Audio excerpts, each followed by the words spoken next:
푸틴의 주요 대변인이 제2차 세계대전 이후 최대 규모의 드론 공격을 당한 뒤 절망감을 드러냈습니다. 이것 좀 보세요. 사실 드론 공격은 계속되고 있습니다. 여파를 줄이기 위한 조치가 시행되고 있습니다. 그럼에도 불구하고 방공 시스템의 높은 성능을 감안할 때 그는 하루에도 여러 번 매우 상세한 보고를 정기적으로 받고 있으며 필요하다면 언제든지 연락을 받을 수 있습니다. 우크라이나 도시들의 또 흥미로운 영상을 구해보세요. 녹화 영상들은 인상적이며 공격의 결과를 보여줍니다. 공격은 분명히 그리고 의심할 여지 없이 계속될 것입니다.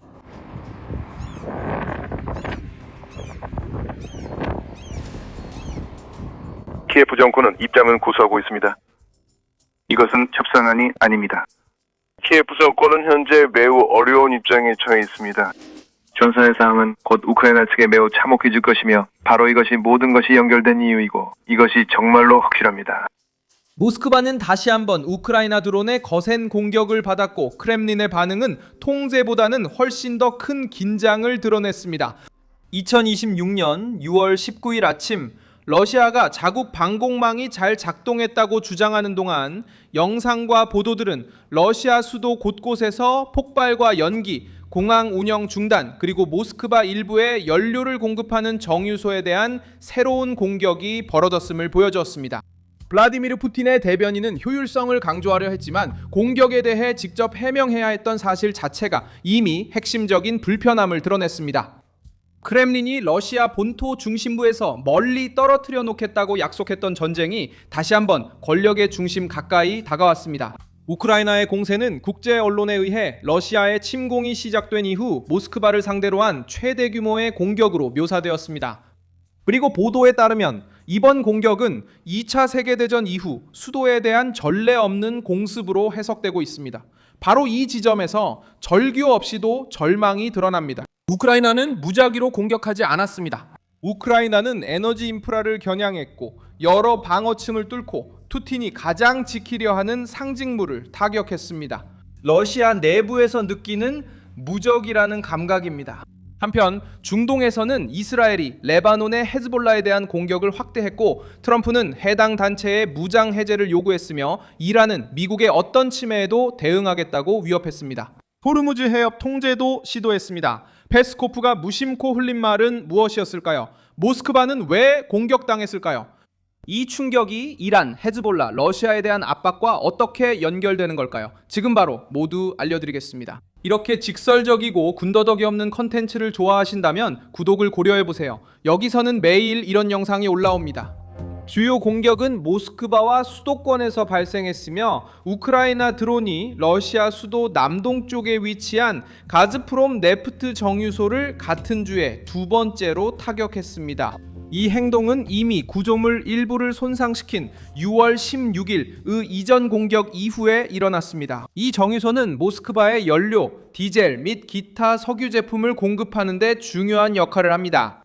우크라이나 정부는 이러한 유형의 작전을 장거리 제재라고 부르고 있습니다. 왜냐하면 드론이 물리적인 피해를 줄 뿐만 아니라 러시아가 더 많은 돈을 쓰도록 강요하기 때문입니다. 방어, 대공 시스템 분산, 그리고 왜 수도가 더 이상 손대지 못할 것처럼 보이지 않는지 자국민에게 설명하는 것입니다.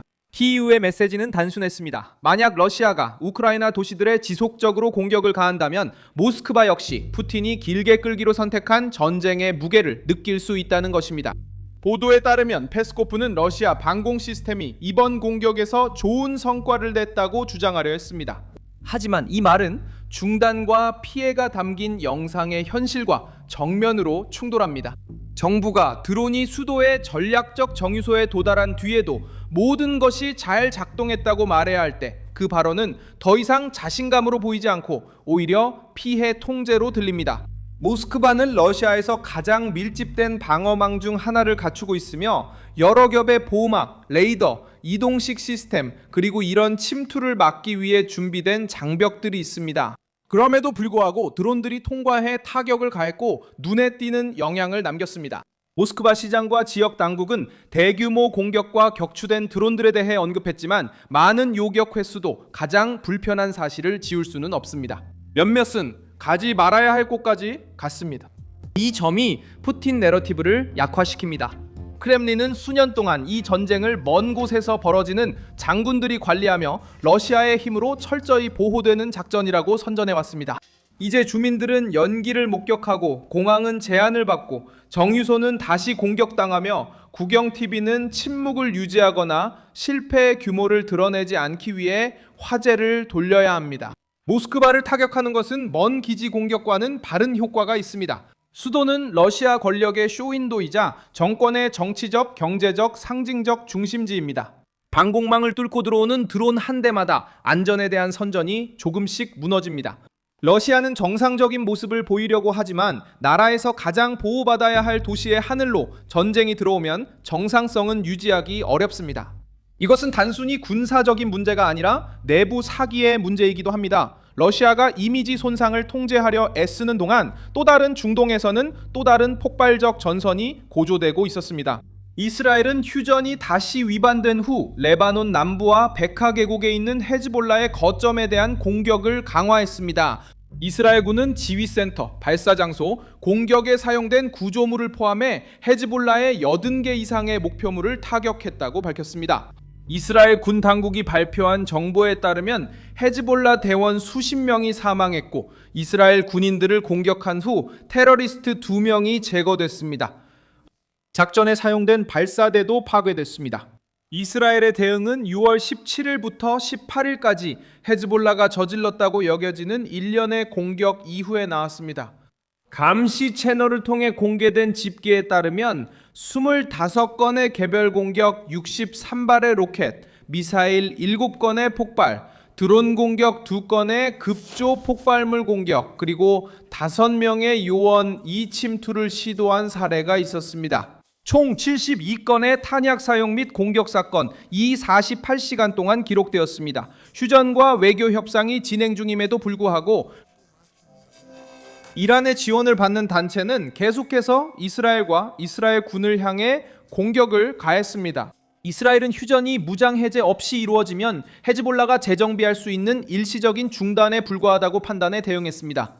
이스라엘 공군은 레바논 남부에서 작전을 계속했고 레바논 영토 내 약 85km 떨어진 바알베크 지역도 공격 대상에 포함됐습니다. 확대된 공세는 네타냐후가 헤즈볼라가 국경 근처에 로켓, 드론, 지휘시설을 유지하는 동안 이스라엘 공동체가 위험에 처한 취약한 북부 지역을 받아들일 생각이 없다는 것을 보여줍니다. 베냐민 네타냐후는 이스라엘이 자국 군인이나 영토에 대한 공격을 결코 용납하지 않을 것이라고 단호하게 밝혔습니다. 그의 지침은 어떤 위협에 대해서도 단호하게 대응하고 이스라엘 북부를 보호하기 위해 필요한 만큼 남부 레바논의 안전지대에 머무르는 것입니다.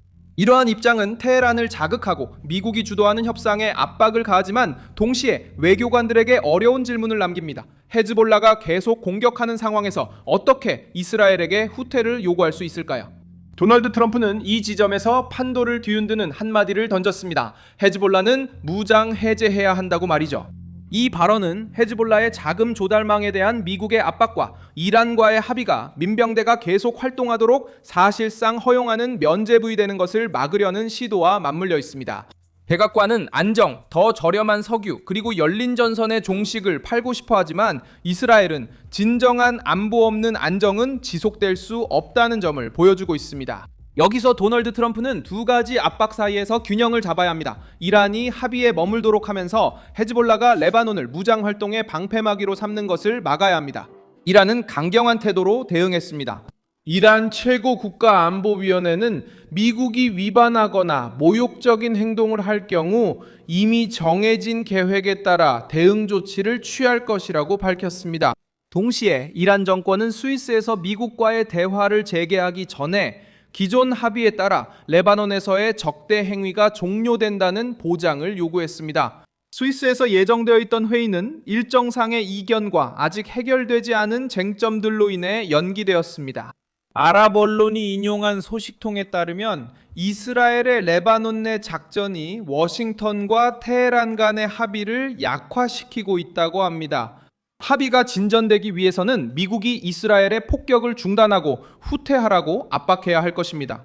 하지만 이 요청은 헤즈볼라의 공격이라는 현실에 부딪힙니다. 이스라엘은 무장단체가 계속 공격하는 동안 자신들만 멈춰야 하는 입장이 되는 것을 원하지 않습니다.